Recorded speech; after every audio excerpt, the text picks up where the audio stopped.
지금 우리가 서 있는 곳은 바로 데살로니가 교회입니다. 바로 사도 바울이 개척하였던 교회입니다. 오늘도 동일하게 그곳에 데살로니가 교회가 있는 것입니다. 데살로니가 교회 주시는 하나님의 말씀 봉독하도록 하겠습니다. 사도행전 17장 1절에서 4절 말씀. 그들이 암비볼리와 아볼로니아로 다녀가 데살로니가에 이르니 거기 유대인의 회당이 있는지라. 바울이 자기의 갈래대로 그들에게로 들어가서 새 안식일에 성경을 가지고 강론하며 뜻을 풀어 그리스도가 해를 받고 죽은 자 가운데서 다시 살아나야 할 것을 증언하고 이르되 내가 너희에게 전하는 이 예수가 곧 그리스도라 하니 그 중에 어떤 사람 곧 경건한 헬라인의 큰 무리와 적지 않은 기부인도 권함을 받고 바울과 실라를 따르나. 아멘. 아멘. 이 데살로니가 교회는 사도 바울이 삼안식이라고 하죠. 그러니까 3주죠, 3주. 3주 동안 복음을 전하는 거죠. 예수 그리스도. 그 복음 듣고 이 교회가 개척된 거죠. 그래서 사도 바울도 너무너무 감격스럽고 감사한 일이 있었죠. 그래서 너희들의 수고, 그런 핍박 가운데서 개척된 그 교회야 너무너무 귀하다라고 말씀을 주시고 계신 것이죠. 네, 데살로니가 전서 1장에서 1장 1절에서 3절 말씀. 바울과 실루아노와 디모데는 하나님의 아버지와 주 예수 그리스도 안에 있는 데살로니가인의 교회에 편지하노니 은혜와 평강이 너희에게 있을지어다. 우리가 너희 모두로 말미암아 항상 하나님께 감사하며 기도할 때 너희를 기억하면 너희의 믿음의 역사와 사랑의 수고와 우리 주 예수 그리스도에 대한 소망의 인내를 우리 하나님 아버지 앞에서 끊임없이 기억함입니다. 데살로니가 전서 2장 19절. 우리의 소망이나 기쁨이나 자랑의 면류관이 무엇이냐? 그가 강림하실 때 우리 주 예수 앞에 너희가 아니냐? 아멘. 사도 바울이 3안식일 동안 말씀을 전하고 고린도로 내려갔죠.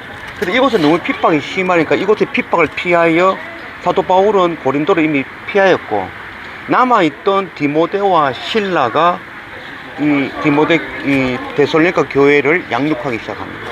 그 양육하는 가운데 너무너무 폭발적인 부흥이 일어나는 거죠. 그래서 그 소식을 가지고 고린도로 내려갑니다. 그래서 사도 바울에게 보고하는 거죠.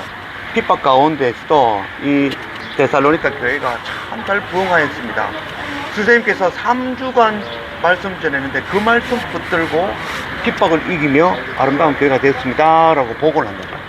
그때 사도 바울이 기쁨과 감사와 격려와 그런 성경을 기록하여 편지를 기록하여 다시 디모데를 통해서 데살로니가로 보내게 되는 거죠. 그게 바로 데살로니가 전서인 거죠. 그래서 너희의 수고, 칭찬, 위로, 그리고 다시 오실 예수 그리스도, 예수님 오시면 우리 기쁘게 만나자, 그런 행복한 이야기를 기록하여서 데살로니가 교회에 보내게 되어지는 것이죠. 또 말씀 읽어볼까요? 데살로니가후서 3장 11절에서 12절 말씀. 우리가 들은즉 너희 가운데 게으르게 행하여 도무지 일하지 아니하고 일을 만들기만 하는 자들이 있다 하니 이런 자들에게 우리가 명하고 주 예수 그리스도 안에서 권하기를 조용히 일하여 자기 양식을 먹으라 하노라. 아멘. 아멘. 마가복음 13장 30절 말씀. 내가 진실로 너희에게 말하노니 이 세대가 지나가기 전에 이 일이 다 일어나리라. 아멘. 아멘.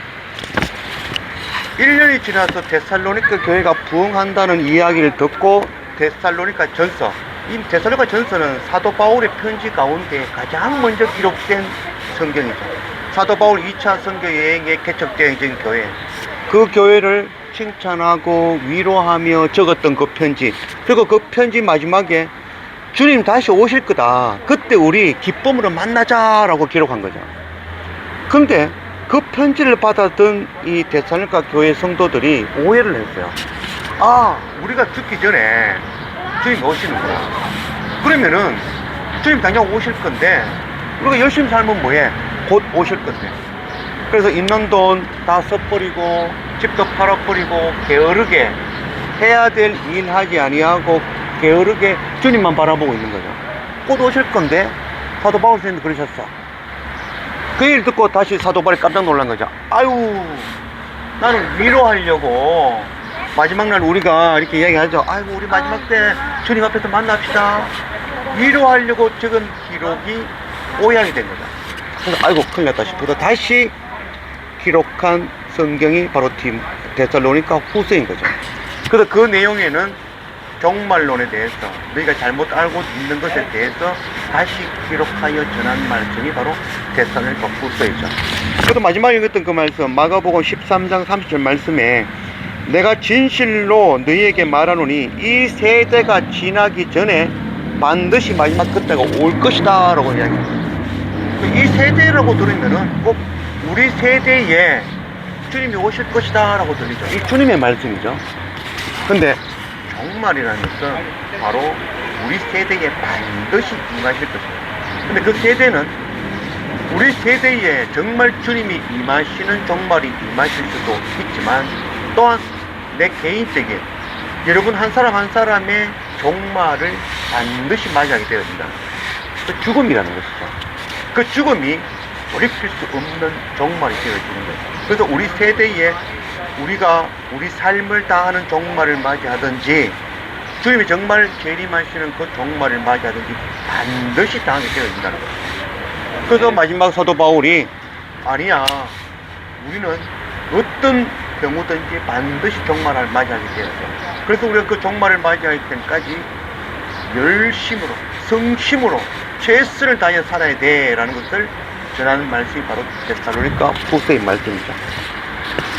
그래서 우리가 이 종말을 살아가는 그런 가운데에 잘못된 이단의 그런 말씀들을 많이 접하게 되어지는데 우리는 지혜롭게 우리에게 당할 종말을 준비하며 우리가 지금 할 수 있는 최선의 것으로 가장 열정적인 것으로 우리가 가장 좋은 것으로 우리가 하나님을 섬기며 마지막 그때를 준비하는 그런 우리가 되어지기를 주님의 이름으로 축원합니다. 아멘. 아멘.